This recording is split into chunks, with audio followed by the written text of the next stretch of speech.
Bonjour, bonsoir, ici Papa Kadidja, citoyen engagé pour un comportement éthique et un leadership moral au Togo. Je vous en prie, je vous invite à partager cette vidéo pour moi. Aujourd'hui, je veux parler de la situation des prisonniers politiques. De façon générale, je vais vous raconter une histoire, l'histoire d'un prisonnier politique, pour qu'on puisse comprendre tous que lorsque ça, même si nous ne sommes pas directement concernés, ce sont des êtres humains et il faut qu'on ait de la sympathie pour eux. Mais avant d'aller au fond, je ne peux pas ne pas parler de l'actualité sur le net. Je vais utiliser un terme. Je vais parler de quelques imbéciles. Alors, le mot imbécile, d'abord, je tiens à rappeler que cela vient du latin imbecilus et qui signifie quelqu'un qui est faible au sens physique ou moral, d'abord. Maintenant, au sens courant, on peut dire qu'une personne est considérée comme stupide, manquant de jugement ou de bon sens. Donc, c'est quelqu'un qui fait l'imbécile. C'est quelqu'un qui manque de jugement, de bon sens ou tient des actes stupides.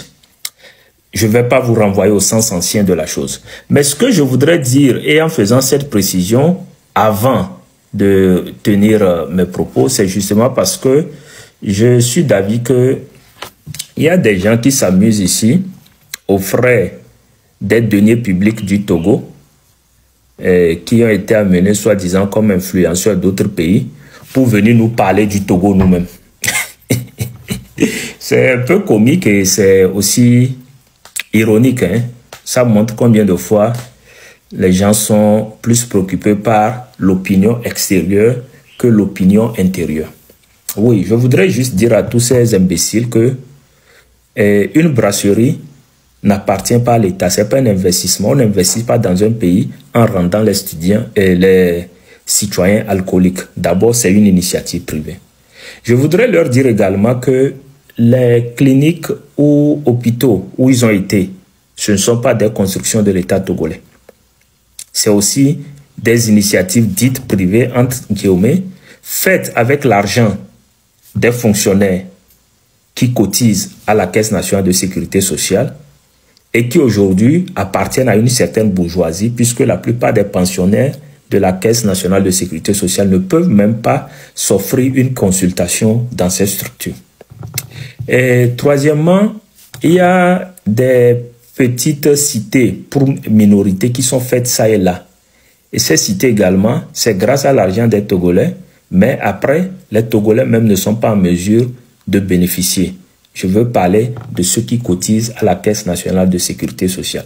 Donc, vous êtes libre de vous promener au Togo, de continuer par transporter votre imbécilité, mais de grâce, gardez ça pour d'autres imbéciles comme vous qui seraient intéressés. Maintenant, je reviens à la question des prisonniers politiques. Je veux vous raconter l'histoire d'un prisonnier que j'ai eu, dont j'ai eu à prendre connaissance, je pense que c'était en 2021, quelque chose comme ça. Et un certain Sidi Touré Abdoulaye. Alors, Sidi Touré Abdoulaye, c'est quelqu'un qui est chauffeur de profession, qui est né à Blita en 1974. Donc, techniquement, je pense qu'il serait aujourd'hui à 51 ans. Il avait été arrêté en 2019, alors qu'il était dans la boutique de sa femme, le 7 décembre 2019. Donc, aux environs de 23 heures, il y a 6 personnes qui ont débarqué. Et donc, ces 6 personnes ont débarqué et ont braqué sur lui des armes. Et ont commencé par le gifler. C'est-à-dire, vous débarquez chez quelqu'un dans sa boutique à 23 heures. Et ils ont commencé par le gifler, le menacer. Et après, ils l'ont menotté et ils l'ont jeté dans une voiture d'immatriculation personnelle. Et ils sont partis en direction du camp GIPN d'Aguel-Gogopé. Ça aussi, c'est quelque chose qu'il faut garder en tête, ce fameux camp GIPN. Le responsable, c'est quelqu'un qu'il faudrait inscrire aussi sur la liste d'honneur des gens qui ont violé les droits de l'homme au Togo. On y reviendra un jour. Donc, ils l'ont pris de force comme ça à 23 heures dans la boutique, sans aucun mandat, sans rien. Et ils sont partis. En allant, ils le frappaient, ils le maltraitaient dans la voiture en question. Donc, une fois arrivé au niveau du camp GIPN, ils lui demandent s'il connaissait cette affaire de Taïga Révolution ou quoi. Le gars a répondu par la négative. Et on lui a demandé s'il a également participé aux marches de la C14. C'est-à-dire dans la logique des mouvements de août 2017.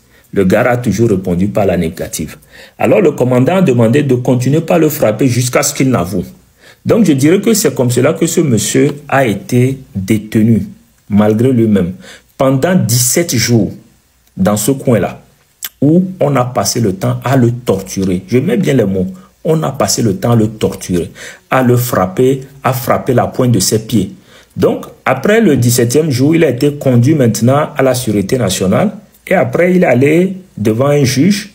Et le juge n'a rien fait de sérieux, puisqu'il n'y avait d'ailleurs rien de sérieux. Sinon, on lui demandait s'il était marié, père. Il a dit qu'il était père de 6 enfants, 3 garçons, 3 filles.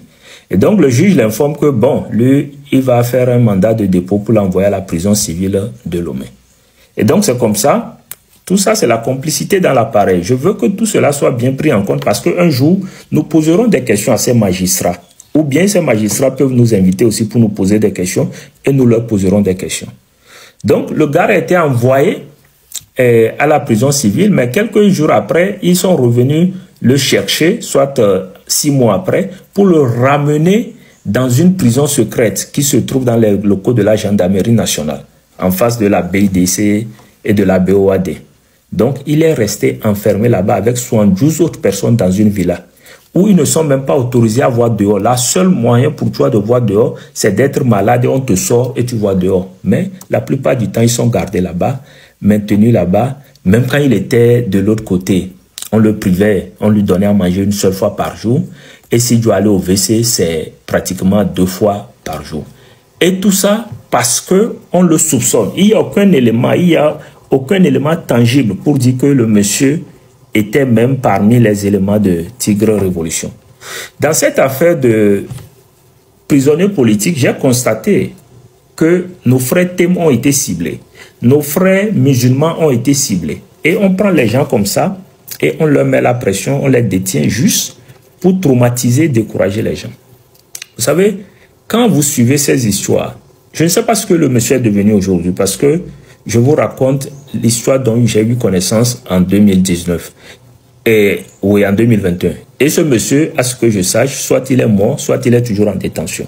Parce que tout récemment, leur groupe a été jugé et certains ont pris 10 ans dedans juste pour couvrir les bêtises de la justice togolaise. Mais ce que la justice togolaise a oublié, ce n'est pas pour la postérité. Parce que d'abord, moi, je vais vous rappeler une chose. D'abord, on parle d'une arrestation illégale. On enlève quelqu'un, il fait plus de par 6 agents, sans mandat, tout ça, on le torture, tout ça. Ça, ce n'est pas possible. Où que ce soit, on vous dira la vérité. Vous avez beau dire que vous êtes fatigué, que vous êtes indépendant, je suis désolé, la justice togolaise n'a aucun signe d'indépendance. Et les magistrats togolais sont des peureux et des opportunistes, des carriéristes. C'est ce que je peux retenir quand je vois tous les cas de prisonniers politiques qu'il y a là-bas aujourd'hui. Il n'y a pas d'autre raison pour l'expliquer. Et donc, il y a des actes de torture qui ont été faits sur cette personne tout le temps de sa détention. C'est-à-dire, quand vous voyez tout ça, vous vous posez des questions. On dit, où est-ce qu'il est dit dans le code pénal ou dans le code de procédure pénale qu'on doit torturer quelqu'un? Et tout ça est fait, les gens portent plainte, l'État ne fait rien. Et avec ça, vous pensez que les gens vont rester silencieux? Non. C'est dommage. Les gens vont le dénoncer. Et quoi que les gens puissent penser aujourd'hui, ils doivent garder en tête que quel que soit le pouvoir et la position qu'ils ont aujourd'hui, ils seront tenus responsables un jour. Ou leurs enfants devront hériter de cette responsabilité très lourde qu'ils vont leur léguer. Parce que moralement, on ne pourra pas cautionner ça. Moralement, on ne pourra pas côtoyer ces gens de Togolais. Que chacun se ressaisisse et que nous redevenons humains. Je m'adresse aux militaires tout comme aux magistrats. Devenez humains.